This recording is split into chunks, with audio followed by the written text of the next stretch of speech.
زیادہ ہو گیا شدت پسندی، اور یہ تو ہمارا پشتو کلچر ہے، ثقافت ہے اور ہمارا شوق ہے، اس لیے ہم جو ہے نا بس درمیان میں کام بھی کر رہے ہیں اور اس کو سیکھ بھی رہے ہیں۔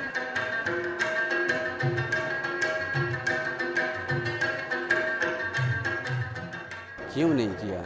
بہت سے سوات میں، بٹخیلا میں، منگورا میں، بنیر میں بہت سے ایسے علاقے ہیں کہ انہوں نے چھوڑ دیا، یہ شغل چھوڑ دیا اس شدت پسندی کی وجہ سے۔